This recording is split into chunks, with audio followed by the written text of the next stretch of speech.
Praise the lord. మీ అందరికీ వందనాలు. ఈరోజు మన వీడియోలో చెప్పుకోబోయే కథ ఏంటంటే ఒక రాజు గురించండి. ఈ రాజుగారు ఎంత గొప్పవాడంటే చాలా బుద్ధి జ్ఞానం కలిగిన వ్యక్తి. నిజంగా దేవుడే ఒప్పుకున్నాడు, ఈయన నీలాంటి ఒక వ్యక్తి ఇప్పుడు కానీ ఎప్పుడు కానీ ఉండడని. అంత జ్ఞానం కలిగిన వ్యక్తి, అంత బుద్ధి కలిగిన వ్యక్తి, అలాగే తన ప్రజల పట్ల అంత వివేకం కలిగి నడుచుకున్న వ్యక్తి. నీతి న్యాయాలు తీర్చడంలో ఆయనే సాటి. ఆయన ఎవరు ఏంటి అనేది ఇప్పుడు ఒక కథ రూపంగా మీకు చెప్పాలనుకుంటున్నాను. అలాగే ఈ వీడియోలోకి వెళ్ళే ముందు ఈ వీడియో మీకు నచ్చినట్లయితే లైక్ చేయండి, షేర్ చేయండి, కామెంట్ చేయండి. ఇంకా వీడియోలోకి వెళ్ళిపోదాం. ఈ ఈ రాజుగారు ఎవరంటే పాత నిబంధన గ్రంథంలోని దావీదు రాజుగారు కుమారుడైన సొలొమోను రాజుగారు. అయితే కథ ఏంటంటే, మన దావీదు రాజుగారు వృద్ధుడైపోయి ఇక తన వల్ల కానిప్పుడు సొలొమోను రాజుగారిని రాజుగా ప్రకటించి ఆయన్ని రాజుగా ప్రకటించారంట. ప్రకటించినప్పుడు ఈ సొలొమోను రాజుగారికి ఒక స్వప్నమందు దేవుడు ప్రత్యక్షమై, నేను నీకు ఆశీర్వాదం ఇవ్వాలనుకుంటున్నాను, నీకు ఒక బహుమానం, నీకు ఏదైతే అడగాలనుకుంటున్నావో నీకు నచ్చినది అడుగు, నేను అది నీకు ఇస్తానని దేవుడు చెప్పాడంట. చెప్తే మామూలుగా నేను కానీ ఎవరైనా కానీ ఒక దేవుడే వచ్చి మీకు ఏం కావాలో కోరుకోండి, మీకు నచ్చింది నేను ఇస్తానన్నప్పుడు మనం ఏం కోరుకుంటామండి? ధనము, లేదంటే ఇల్లు, లేదంటే మంచి పేరు కావాలనో, లేదంటే ఇంకా ఆస్తులు సంపాదించుకోవాలనో చాలా అడుగుతాం. అదే పిల్లలైతే మాకు అవి కావాలి, ఆట వస్తువులు కావాలి, అక్కడ కావాలి, ఇక్కడ కావాలని అడుగుతారు. ఇంకా మహిళలైతే నాకు బంగారం కావాలనో, లేదంటే ఇంకా చాలా కావాలని కోరుకుంటారు. కానీ ఈయన ఎంత బుద్ధిమంతుడు, ఎంత వివేకం కలిగిన వ్యక్తి అంటే, దేవుడే ప్రత్యక్షమైనప్పుడు ఆయన ఏమన్నాడంట, తండ్రి, నా వయసు, నేను ఇప్పుడు ఈ దేశాన్ని, ఈ రాజ్యాన్ని పాలించడానికి నా వయసు సరిపోదు, కాబట్టి నాకు ప్రజలకి తీర్పు ఎలా తీర్చాలి, ప్రజల్ని ఎలా పాలించాలి, మంచి వివేకము, మంచి బుద్ధిని, జ్ఞానాన్ని నాకు ప్రసాదించని కోరుకున్నాడంట. ఆ మాట అనగానే దేవుడికి చాలా సంతోషం అనిపించిందంట. సంతోషం అనిపించి, నువ్వు అన్నట్లే నీకు మంచి బుద్ధి, జ్ఞానం, మంచి తెలివి అన్నీ నీకు ప్రసాదిస్తున్నానని దేవుడు చెప్పారంట. చెప్పి వాటితో పాటే ఇంకా ధనాన్ని, అన్ని ఐశ్వర్యాన్ని దేవుడు ఆయనకి ఇచ్చాడంట. ఇస్తే ఇలా ఆయన పాలిస్తున్న టైంలో ఆయన దగ్గరికి ఇద్దరు మహిళలు వచ్చారంట. ఏంటి, ఒక బాబుని తీసుకుని వచ్చి ఇద్దరు ఏడుస్తున్నారు, నా బాబు అంటే నా బాబు అని. అంటే ఈయనకి రాజుగారు కొంచెం ఆలోచించారంట. ఇద్దరు ఒకే రీతిగా ఏడుస్తున్నారు, ఇద్దరు నా బాబు అంటే నా బాబు అంటున్నారు, అసలే ఏంటి జరిగిందని వివరంగా కనుక్కున్నప్పుడు మేమిద్దరం ఒకే ఇంట్లో ఉంటాం, ఒక 3 రోజులు వ్యవధి కాలంలో ఇద్దరికి బిడ్డలు పుట్టారు. పుట్టినప్పుడు నిన్నటి రాత్రి ఈమె పక్కలో బిడ్డను పడుకోబెట్టుకుని ఆ బిడ్డ మీద పడిపోయింది. ఆ బిడ్డ చనిపోయి ఉన్నాడు. చనిపోతే ఈ బిడ్డని తన దగ్గర నుంచి మార్చేసి నా పక్కలో వేసి బ్రతికున్న బిడ్డని తన దగ్గర తీసుకున్నదని ఒక ఆవిడ చెప్పిందంట. చెప్పినప్పుడు ఆయన ఆలోచించాడంట. ఎంతకీ గొడవ తేలట్లేదు. ఆయన కంగారు పడకుండా, అదే వివేకం కలిగి ప్రవర్తించడం అంటే రాజు యొక్క గొప్పతనం. ఆయన ఏం చేశాడంట, అక్కడ ఉన్న సైనికుల్ని పిలిచి, మీరు తక్షణం వెళ్ళి ఒక కత్తిని తీసుకురండి, కత్తిని తీసుకొచ్చి ఈ బిడ్డని 2 సకాలుగా కట్ చేసి చెరొక సగం ఇవ్వండి అని చెప్పాడంట. చెప్పినప్పుడు నిజమైన తల్లి ఎవరైతే ఉన్నారో ఆవిడ బిగ్గరగా ఏడ్చంట, రాజా నన్ను క్షమించండి, ఆ బిడ్డని ఏమి హాని చేయొద్దు, కావాలంటే ఆ బిడ్డని ఆమెకి ఇచ్చేసేయండి అని బిగ్గరగా ఏడుస్తుంటే రాజుగారు అప్పుడు ఆశ్చర్యపోయి ఆనందంతో ఒక మాట అన్నాడంట, ఇది నిజమైన తల్లి ప్రేమ అంటే. ఏ తల్లి కూడా తన బిడ్డకి ఎటువంటి పరిస్థితిలో ప్రాణం పోయే పరిస్థితి వచ్చినా కానీ తన బిడ్డకి హాని జరగాలని కోరుకోదు, ఆవిడే నిజమైన తల్లి అని అప్పుడు అక్కడ ఉన్న వారికి చెప్పాడంట. ఈ బిడ్డను తీసుకెళ్ళి ఆ తల్లికి ఇవ్వండి అని. మరొకసారి ఏంటంటే, ఏదో ఈయనకు ఒక చిన్న ఇబ్బంది కలిగిందో, శ్రమ ఏదో కలిగి అది అయిపోయిన తర్వాత తోటలో అటు ఇటు తిరుగుతున్నాడంట రాజుగారు. తిరుగుతుంటే ఒక పెద్ద ఆయన వచ్చాడంట, రాజా మీరు చాలా జ్ఞానవంతులు, మిమ్మల్ని ఏది అడిగినా సమాధానం చెప్పగలిగే బుద్ధి వివేకం కలిగిన వ్యక్తి కదా అని మీరు ఎప్పుడైనా అనుకుంటారా అంటే ఆయన రాజుగారు అన్నారంట, అయ్యా మీరు అన్నమాటకి నేను సమాధానం చెప్తాను. నేను ఎప్పుడూ కూడా నేను జ్ఞానవంతుడిని, నాకు అన్నీ తెలుసు, నేను ఏది అడిగినా చెప్పగలననే ఆలోచన నాకు ఎప్పుడూ రాదు. ప్రతి దినం నేను నేర్చుకుంటూనే ఉంటాను. అలాగే నాకు తెలియంది తెలుసుకుంటూనే ఉంటాను. అప్పుడే నేను ఈ ప్రజలకు సరైన తీర్పు కానీ సరైన పాలన కానీ చేయగలుగుతానని పెద్ద ఆయనతో చెప్పినప్పుడు ఆయన చాలా ఆశ్చర్యపోయాడంట. అందుకని ఏంటంటే ఎంత జ్ఞానం గల వ్యక్తి అయినా కానీ ఏదో ఒకటి తెలుసుకుంటూనే ఉండాలి. ప్రతిరోజు తెలుసుకోవడం ద్వారా జ్ఞానం అధికమవుతుంది. కానీ మనలో ఉన్న ఏమంటారు నేనే గొప్ప అనే ఒక ఒక విషయం ఉంటుంది, అది పోతుంది. అది ఎప్పుడైతే పోతుందో మనలో ఉన్న ప్రేమ, అభిమానం, ఆప్యాయత, లేదంటే మంచి వివేకం, మంచి బుద్ధి అన్నీ బయటకు వస్తాయి. కాబట్టి మనం ఏ పని చేసినా, ఎటువంటి ఒకరికి సలహా ఇచ్చినా కానీ మంచిది ఇవ్వగలుగుతాం. అలాగే ఇంకొక రాజుగారు ఒకటి అడిగాడంట ఒకరోజు. ఏంటంటే అక్కడ ఉన్న మంత్రుల్ని పిలిచి, మీరు ఒకటి చేయండి, నేను ఆనందంగా ఉన్నప్పుడు కానీ ఇది గుర్తు ఆనందంలో ఉన్నప్పుడు కూడా ఇది చూస్తే నాకు దుఃఖం గుర్తు రావాలి, కష్టం గుర్తు రావాలి, లేదంటే కష్టంలో ఉన్నప్పుడు కూడా దీన్ని చూస్తే ఆనందం గుర్తు రావాలి.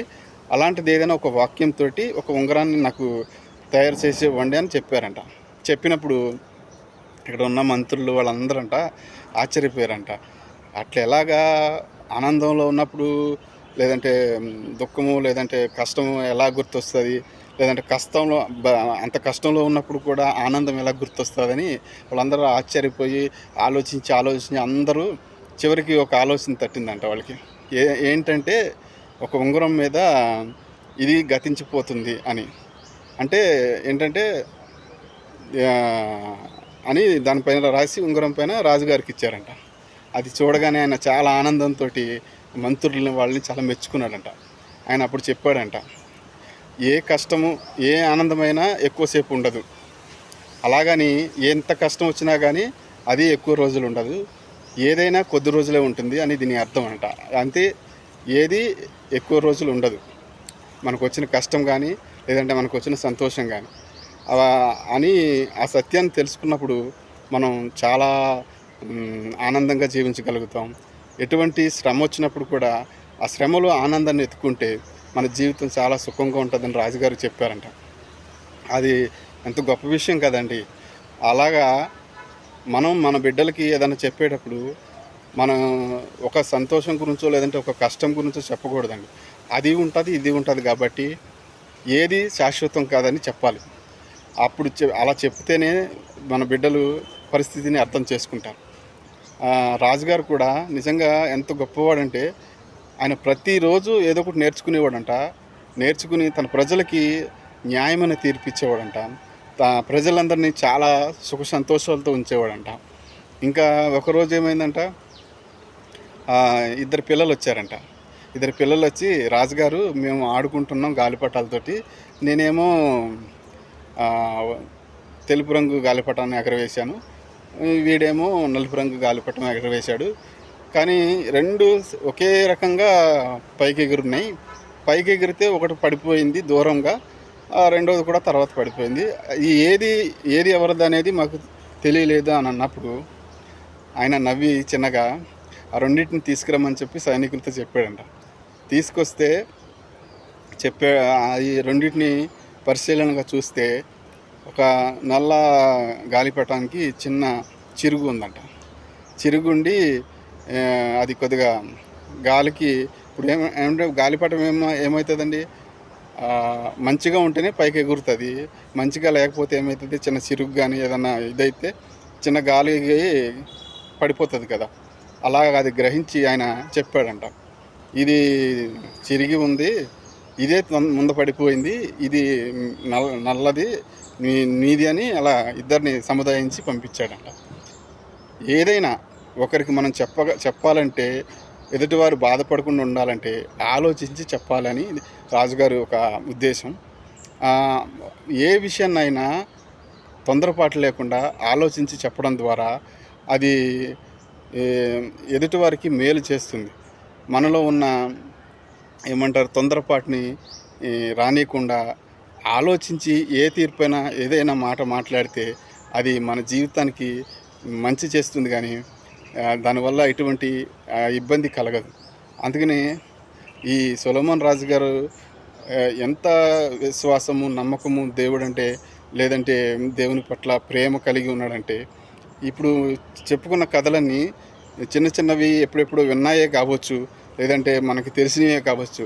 కానీ వీటిలో చిన్న చిన్న విషయాలు మన జీవితానికి ఎంతో ఉపయోగపడతాయి కదండీ! ఏ ఇప్పుడు ఒక ఇద్దరు మన దగ్గరకొచ్చి ఏదన్నా ఇది నాదంటే నాది అని అడిగినప్పుడు ఆలోచించకుండా ఎవరైతే బాధపడుతూ లేదంటే ఆహ్, ఎక్కువ ఇబ్బంది పడుతూ మాట్లాడారో వాళ్ళదేనేమని తొందరపడి మనం ఏదన్నా చెప్పామనుకోండి, దానివల్ల ఆహ్, మంచి వాళ్ళకి అన్యాయం జరగవచ్చు. అందుకని ఏ ఏ మాట మాట్లాడినా వివేకం కలిగి ఆలోచించి మాట్లాడడం ద్వారా ఎదుటివారికి ఇబ్బంది కలగకుండా ఉంటది. అందుకనే మన జీవితాల్లో మనం ఎవరితో మాట్లాడినా, ఏం మాట్లాడినా ఆలోచించి మాట్లాడాలి. ఒక అడుగు ముందుకు వేస్తున్నామంటే ఆలోచించి అడుగు వేయాలి. అలాగే దేవుని పట్ల ప్రేమ, విశ్వాసం, నమ్మకం కలిగి ఉండాలి. మీ బిడ్డలకి ఈ విషయాలను ఒక కథ రూపంగా ఎప్పుడైతే చెప్తారో బిడ్డలు అర్థం చేసుకుంటారు. అర్థం చేసుకొని దేవుని బాటలో, దేవుని వాక్యానుసారంగా నడుస్తారు కాబట్టి ఇలా సొలొమోన్ రాజు గారుకు దేవుడు ఏమని దీవించాడంటే ఆయన్ని, ఇక ప్రపంచంలో ఇప్పుడు గానీ, ఎప్పుడు గానీ నీలాంటి ఇంత జ్ఞానం కలిగి, ఇంత బుద్ధి వివేచన కలిగిన వాడు మరొకడు ఉండడని చెప్పాడంట. అది ఎంత గొప్ప మాట కదండీ! ప్రపంచంలోనే నీ వంటి వాడు ఇంకొకడు ఉండడంట. అంతే కదండీ! ఇప్పుడు మనం దేవుడే వచ్చి మనం ఒకటి అడిగినప్పుడు ఆయన ఏమన్నాడు? నాకు మంచి బుద్ధిని, మంచి జ్ఞానాన్ని ఇమ్మన్నాడు. అంతేగాని నాకు ధనాన్ని ఇవ్వండి, లేదంటే అది ఇవ్వండి, ఇది ఇవ్వండి, ఇంకొక రాజ్యాన్ని ఇవ్వండి అని కోరుకోలేదు. నీ చిత్తం అంటే దేవుని చిత్తమే మనం ఏంటంటే దేవుని చిత్తాన్ని ఎరిగి, దేవుని చిత్తానుసారంగా మనం జీవిస్తే మనకంట ఆయన చాలా గొప్పవి ప్రసాదిస్తాడంట. అందుకనే ఏదైనా దేవుని చిత్తం ఎరిగి మనం నడుచుకోవాలి. దేవుని చిత్తానుసారంగా మనం నడవాలి. దేవుని వాక్యానుసారంగా మనం జీవించాలి. అలాంటి జీవితం ప్రతి ఒక్కరు రావాలని కోరుకుంటూ, మీ జీవితాల్లో కూడా కొన్ని శ్రమలు, ఇబ్బందులు రావచ్చు. కానీ అవి వచ్చినప్పుడే ఆలోచించి ఒక అడుగు ముందుకు వేస్తే ఎటువంటి శ్రమ అయినా ఎక్కువ కాలం ఉండదు. అలాగని సంతోషంగా ఉన్నాం మేము, ఇంకా మాకు దేవుడితో సంబంధం లేదు, ఎవరు అవసరం లేదనుకుంటున్నారు. అలాంటి సంతోషం కూడా ఎన్ని రోజులు ఉండదు. కాబట్టి సంతోషమైన, దుఃఖమైన ఎక్కువ రోజులు ఉండవు. కాబట్టి మన జీవితం ఎలా ఉండాలంటే సమానంగా నడవాలి. అటు ఉండకూడదు, ఇటు ఉండకూడదు. ఆలోచించి ఏ పని చేసినా విశ్వాసంతో, దేవునిపైన విశ్వాసంతో నడవాలి. దేవునిపై నమ్మకంతోని ముందుకు వెళ్ళాలి. అలాంటి విశ్వాసం, నమ్మకం మీరు కూడా కలిగి ఉంటారని కోరుకుంటూ, ఈ చిన్న కథను మీ బిడ్డలకు కూడా చెప్పండి. తెలియని వారికి తెలుసుకునే విధంగా మీ ఫ్రెండ్స్కో, ఫ్యామిలీ మెంబర్స్కో షేర్ చేయండి. ఆమేన్.